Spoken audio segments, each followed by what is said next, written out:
Sir Visakha MLC ఎన్నికలు జరగబోతున్నాయి కదా సార్. ఇటు వైసీపీ నుంచి బొత్స సత్యనారాయణ గారు పోటీ చేయబోతున్నారు. టీడీపీ నుంచి కూడా పోటీకి దించిపోతున్నారు. అయితే ఈ నేపథ్యంలో జగన్మోహన్ రెడ్డి గారు అరకు, పాడే స్థానిక సంస్థల ప్రతినిధులందరినీ కూడా బెంగళూరు షిఫ్ట్ చేస్తున్నారు, వాళ్ళని కాపాడుకుంటున్నారు అని చెప్పేసి వార్తలు అయితే వినిపిస్తున్నాయి.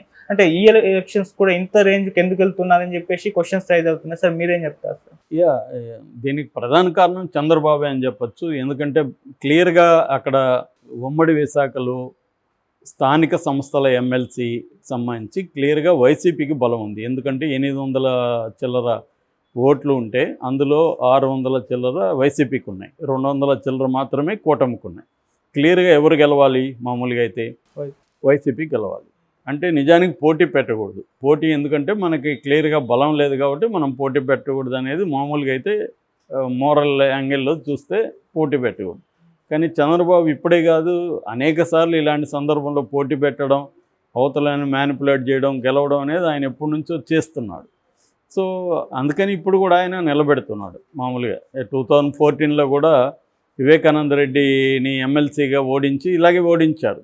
ఇక్కడ కూడా మనం చూసాం ఓటుకు నోటు కేసులో కూడా ఆయనకి క్లియర్గా లేకపోయినా నిలబెట్టి అవతలని కొనడానికి, ఆయన ప్రలోభాలకు గురి చేయడానికి ట్రై చేశాడు. ఇది ఇవాళ రాజకీయాల్లో విచిత్రమేం కాదు. చంద్రబాబు అది పేటెంట్ లాగా ఆయన ఎప్పటి నుంచో ఇదే పని చేస్తున్నాడు. ఇప్పుడు ఆయన నిలబెట్టకూడదు కానీ నిలబెడితే ఏమవుతుంది? ఖచ్చితంగా జగన్కి సంబంధించిన వాళ్ళందరినీ ప్రలోభాలు పెట్టో లేకపోతే ఇంకోటి చేసో వాళ్ళని లాగేసుకోవాలి, క్రాస్ ఓటింగ్ పాల్పడాలి. సో దీన్ని ప్రెస్టేజ్గా తీసుకున్నాడు జగన్. జగన్ అదే అన్నాడు, మామూలుగా నేను చంద్రబాబు ప్లేస్లో ఉంటే నేనైతే నిలబెట్టేవాడిని కాదు, కానీ చంద్రబాబు ఎప్పుడు కూడా అధర్మ యుద్ధమే, అతను ఇలాగే నిలబెడతా ఉంటాడు అని చెప్పి తను పాడేరు, అరకు ఏరియాలో ఉండే స్థానిక ప్రజాప్రతినిధుల్ని తాడేపల్లికి పిలిపించుకున్నారు. ముందే వాళ్ళకి హింట్ ఇచ్చారు, మీరు జగన్ కలిసిన తర్వాత మీరు ఇంటికి వచ్చే పరిస్థితి ఉండదు, దానికి ప్రిపేర్ అయ్యి రండి అని. దాంతో వాళ్ళు వాళ్ళ ఫ్యామిలీ మెంబర్స్ని కూడా తీసుకొని వచ్చారు. సో జగన్ ఒక్కొక్కరితో మాట్లాడి, వాళ్ళ ఫ్యామిలీ మెంబర్స్తో మాట్లాడి, వాళ్ళతో ఫోటోలు దిగి వాళ్ళని మీరు ఎట్టి పరిస్థితుల్లో బొత్స సత్యనారాయణ ఎమ్మెల్సీకి గెలిపించాలని మాట్లాడినట్టుంది. వీళ్ళందరినీ ఇప్పుడు బెంగళూరుకి తరలిస్తున్నారు. దీన్ని తెలుగుదేశం వాళ్ళు పెద్ద ఎత్తున ఎద్దేవా చేస్తూ జగన్ క్యాంపు రాజకీయాలు అంటున్నారు. అవును, మరి మీరు కొనకుండా కాపాడుకోవడంలో దాంట్లో ఎగతాళి ఏముంది? మీరు కొనడంలో ఎగతాళి ఉంది, కానీ ప్రజాస్వామ్యాన్ని ఎగతాళి చేయడం అంటే వాళ్ళని కొనడం కదా. అది కాకుండా తనని కొనకుండా తన మనుషులను తను కాపాడుకోవడంలో ఎగతాళి ఏముంటుంది? కాబట్టి క్లియర్గా జగన్ చేస్తున్నది ఏముంటే చంద్రబాబు నుంచి అదేదో అంటారు కదా, గద్ద నుంచి కోడి పిల్లల్ని ఎట్లయితే అలాగే కాపాడుకోవాల్సిన పరిస్థితి. లేకపోతే ఒక స్థానిక సంస్థల ఎమ్మెల్సీలకు సంబంధించి స్థానిక ప్రతినిధుల్ని బెంగళూరు క్యాంపులో పెట్టే స్థాయి పరిస్థితి ఎందుకు వచ్చింది ఆంధ్రప్రదేశ్లో? అంటే ఇటువంటి రాజకీయాలు ఉండడం వల్లే. గతంలో కూడా జగన్ చేయలేదా? జగన్ కూడా స్థానిక ఎన్నికల్లో భయపెట్టి ఏకగ్రీవం చేయలేదా? ఖచ్చితంగా జగన్ కూడా అదే పని చేశాడు. జగన్ పోటీ పెట్టకపోవచ్చు ఇలాంటి కండిషన్లో, కానీ అసలు పోటీ లేకుండానే జగన్ చాలా చోట్ల ఏకగ్రీవం చేసేసాడు.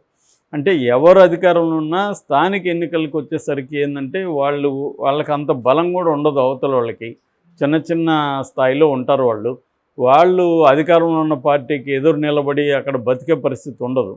అందుకని వాళ్ళని బెదిరించడం కూడా సులభం రిలేటివ్గా. ఒక ఎమ్మెల్యేనో ఎంపీనో బెదిరించడము, లేకపోతే వాళ్ళని ప్రలోభాలకు గురి చేయడం కంటే కూడా స్థానిక ప్రతినిధుల్ని వాళ్ళని ప్రలోభాలకు గురి చేయడం కావచ్చు, ప్రెజర్ చేయడం. జనరల్గా ఈ 2 మెథడ్స్ అధికార పార్టీ చేస్తూ ఉంటుంది.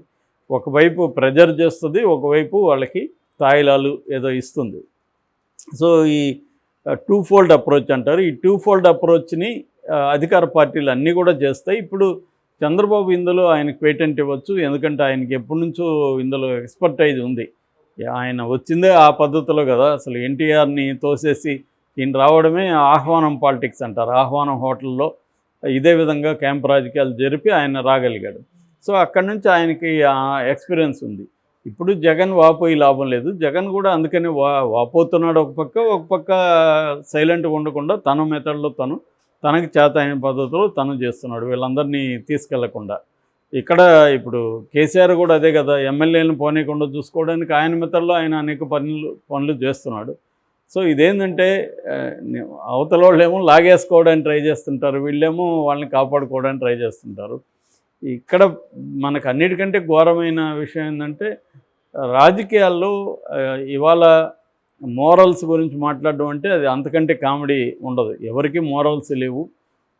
నేను చాలాసార్లు చెప్తుంటాను మీన్స్ అండ్ ఎండ్ అని, లక్ష్యము మార్గము. సో లక్ష్యము బాగుండాలి, మార్గం బాగుండాలి అనేది గాంధీయన్ మెథడు.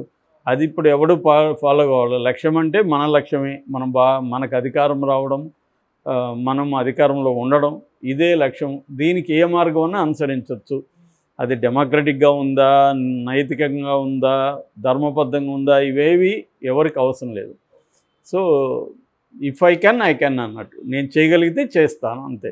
ఇది చేయగలనా లేదా అనేది క్రైటీరియా తప్ప ఇది చేయొచ్చా లేదా, చేయడం కరెక్టా కాదా, న్యాయమా అన్యాయమా అనేది క్రైటీరియా కాదు.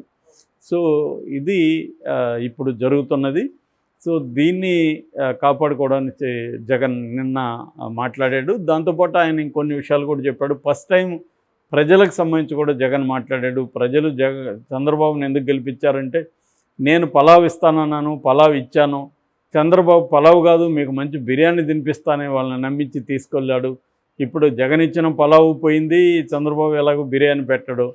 సో బిర్యానీ కాసిపడి పలావుని కాదనుకొని వీళ్ళు వెళ్ళారు అని ప్రజల్ని, అంటే ప్రజలు ఆశపడి వెళ్ళారు అనేది చెప్పాడు. అది వాస్తవం కూడా. ఎక్కడైనా ఆశపడతారు, ఆశపడడం తప్పు కూడా కాదు. జగన్ కూడా తప్పు అన్నట్టుగా ఏం మాట్లాడలేదు. ప్రజలు తప్పు చేశారన్నట్టుగా ఏమి ఎక్కడ నిందించలేదు. ప్రజలు బిర్యానీకి ఆశపడ్డారు, పలావు కూడా పోయింది అనేది ఆయన చెప్పదలుచుకున్న సారం. ఇక్కడ కేసీఆర్ కూడా అదే పద్ధతిలో మాట్లాడాడు. కేసీఆర్ ఏమో ఇక్కడ కొంచెం హార్ష్గా మాట్లాడాడు. అంటే ప్రజలు పాలిచ్చే గేదెను వదిలేసి ఒక దున్నపోతును ఎన్నుకున్నారు అని. సో ఏదేమైనా ఎసెన్స్లో ఏంటంటే ప్రజలు ఆశపడి నమ్మారు. సో నమ్మకూడని వాళ్ళని నమ్మారు ప్రజలు అనేది రెండు చోట్ల వస్తుంది. అవును. సో ఎక్కడన్నా కొంతవరకు పథకాలని ఉచిత బస్సు ఇలాంటివి చేశారు. ఇప్పుడు రైతు బంధు ఇస్తున్నారు. ఇక్కడన్నా కొంతవరకు ట్రై చేస్తున్నాడు. అక్కడ చంద్రబాబు ట్రై కూడా చేయదలుచుకోలేదు. ఎందుకంటే ఓపెన్గా చెప్పేద్దామని ఆయన డిసైడ్ అయిపోయాడు. ఖజానా ఖాళీగా ఉంది, నేనేం చేయలేను, మీరే మారండి అన్నట్టుగా ప్రకటించాడు. బడ్జెట్ కూడా ఓటాన్ అకౌంట్ బడ్జెట్ ఇంకో 4 నెలల వరకు ఉంది. సో పథకాలు అయితే ఏవి ఇచ్చే పరిస్థితిలో లేదు. అందుకని ఖర్చు కానీ ఇది ఉండాలి, పథకంలాగా ఉండాలి. అట్లా ఇప్పుడు అన్న క్యాంటీను, తర్వాత ఆయన దృష్టి అంతా కూడా అమరావతి మీదే పెట్టాడు. దానికి కూడా ఫండ్స్ ఇప్పుడు వసూలు చేస్తున్నారు. డ్వాక్రా మహిళలంతా డబ్బులు ఇవ్వాలని అడుగుతున్నారు. చిత్తూరు జిల్లాలో గొడవలు కూడా అయినాయని చెప్తున్నారు. అట్లాగే అన్న క్యాంటీన్లు కూడా దాతల్ని పిలుస్తున్నారు. నిజానికి దాతలను పిలవడం తప్పు కాదు, కానీ ఫోర్స్ చేయకూడదు. ఇప్పుడు వీళ్ళకంటే కూడా ఎన్ఆర్ఐలు ఉన్నారు, 100,000 కోట్లు సంపాదిస్తున్నారు. వాళ్ళు ఎట్లాగో తెలుగుదేశానికి సపోర్ట్ చేశారు. ఇప్పుడు మరి వాళ్ళ దగ్గర అడగచ్చు కదా, అమరావతి నిర్మాణానికి ఇవ్వమని. అట్లాగే ఈ పథకాలకు కూడా అడగచ్చు కదా, ప్రైవేటు మనీ అడగచ్చు కదా చంద్రబాబు. ఖజానాలు లేకపోతే ఎందుకు ఇది చేయాలి. రెండో విమర్శ ఏంటంటే సంపద సృష్టిస్తానన్నావు, ఇప్పుడేమో అప్పులు ప్రైవేటు కూడా ఇప్పటివరకు ప్రైవేట్ వాళ్ళ దగ్గర ఎవరి దగ్గర తీసుకోలేదు. ఇప్పుడు వాళ్ళ దగ్గర కూడా డొనేషన్లు కలెక్ట్ చేస్తున్నావు. ఇదేనా నీ సంపద సృష్టి వాళ్ళు మాట్లాడుతున్నారు. అందరికీ తెలుసు సంపద సృష్టి అనేది ఎవరైనా కూడా ఒక రోజులో చేసే పని కాదు. కాకపోతే చంద్రబాబు ఏంటంటే ముందు నుంచి కూడా ఆయన ప్రైవేటీకరణ పట్ల ఎక్కువ ఇంట్రెస్ట్ ఆయనకి. అందుకని ఇప్పుడు దేశంలో ఎక్కడా లేనిది రాష్ట్ర ప్రభుత్వం టోళ్ళు పెట్టడం, టోళ్ళు వసూలు చేయడం, టోల్ రోడ్లు వేయడం అనేది కూడా స్టార్ట్ అయింది. ఆల్రెడీ గొడవలు కూడా జరుగుతున్నాయి, ప్రజలు తిరుగుబాటు చేస్తున్నారు. ఇట్లాంటివి అయితే ఖచ్చితంగా ప్రజలకి యాంటీ అయిపోయే అవకాశం ఉంది. సో ఏదేమైనా ఒక పక్క డెమోక్రటిక్ స్ట్రక్చర్స్ అనేవి నాశనం అయిపోయినాయి, డెమోక్రటిక్ ప్రిన్సిపల్స్ లేవు. ఈ యాంగిల్లో చూసుకున్నప్పుడు బొత్స గెలుస్తాడా లేదనేది మాత్రం ఇవాళ ఇది ఒక